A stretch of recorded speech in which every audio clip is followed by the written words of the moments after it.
Hi, welcome. Welcome to our YouTube channel. Welcome, good to see you. Yeah, and this is the Real Talk with Ifian, Dami, and we are the marriage advocates. Welcome. If you're new to this channel, we want to say welcome. Thank you for joining our network, our community, our YouTube channel.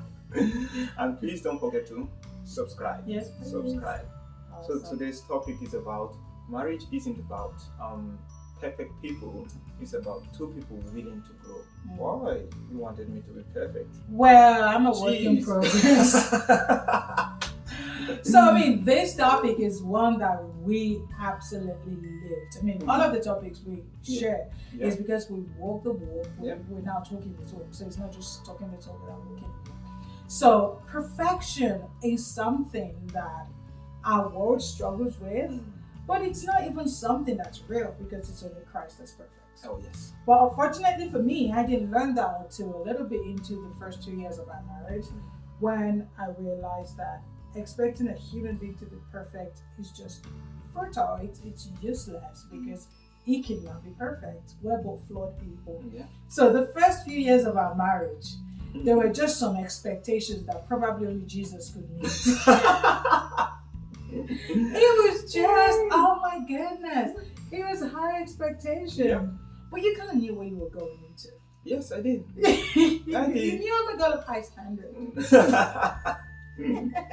It was just unrealistic. Yeah. But really, what we learned was that instead of having this idea that my marriage has to be perfect or my spouse has to be perfect or I have to be perfect, is actually more about be who you said you're going to be when you started dating. Yeah. The person you were, the caring person you were when you were dating, be that same person in marriage. Rather than expecting someone to be perfect, you cooked for him or he cooked for you when you were dating. Continue to do that same thing or the same things you did whilst you were engaged or dating. If you're consistent in who you said you were when you were dating into marriage, then really the idea of perfection shouldn't really come into play. No. It's just consistency. Yeah. Absolutely. I would say that. And also another point is knowing your spouse love language. That is so So knowing, because in there are seasons that those love languages will change. It might change. Yeah, it might change. Totally. So sometimes, for example, your own is your love language is act of service and also spending time. Quality time. Yeah. So it depends on the season, but I would say your most dominant one is act of service. Absolutely. Yeah. I think for me, it's more so now. Like you said, act of service. When we were dating, quality time I would say was on top. Oh yes. And act of service. Yes, so in different seasons, it might change. When we were dating, I think it was more quality time, and act of service was kind of in the background. Yeah. But now we've got 3 kids. You can go figure. Quality time is like next, and act of service is on top. What's my man? In all season. Alright, what's your love language? You're asking me, you don't know it. I showed it. His love language is touch and words of affirmation. And I think in all season it's been touch on top. No.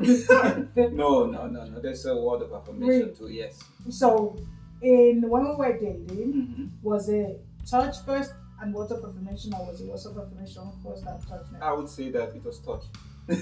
I shouldn't be touching when we were dating. But, Then after it was, I would say more word of affirmation. I would say so too. I think after we got married, it was more so words of affirmation.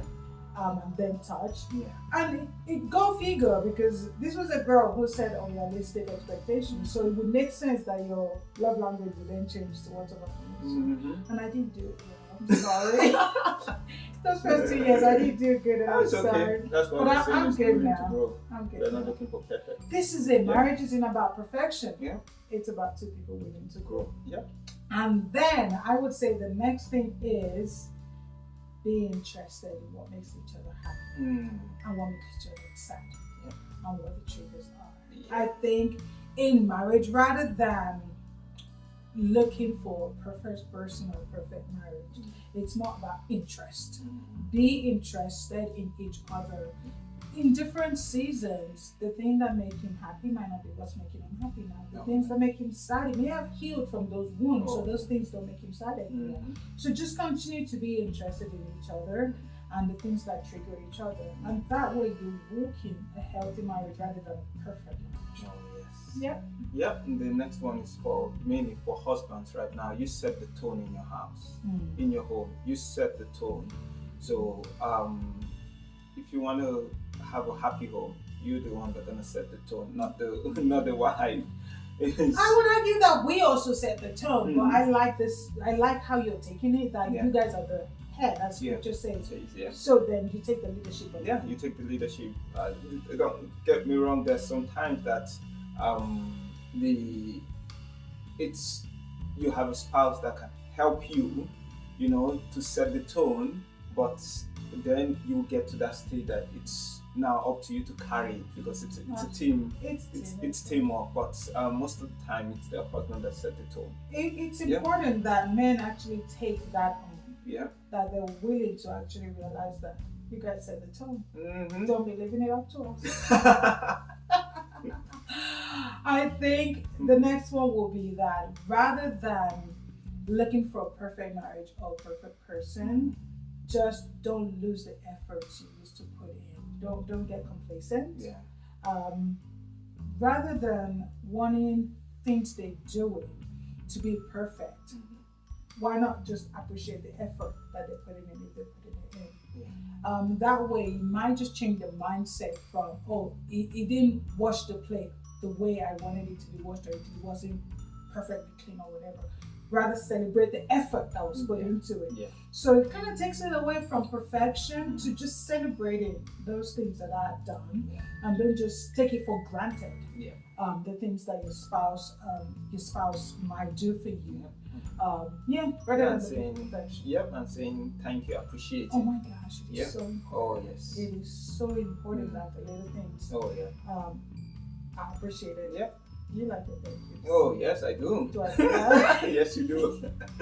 And there's no perfect marriage. It's just two people willing to grow. Yeah. So let's just get rid of this idea of perfection. Yeah. And grow. Yeah, and having a healthy marriage, really. That's than a perfect marriage. That's the goal. Yeah. That's the goal. We said it. Healthy marriage is the goal, not a perfect marriage. Yep. All right. We're gonna see you guys soon. Yep. And don't forget to subscribe. Subscribe. Subscribe. Thank Take you. care. Bye. Bye.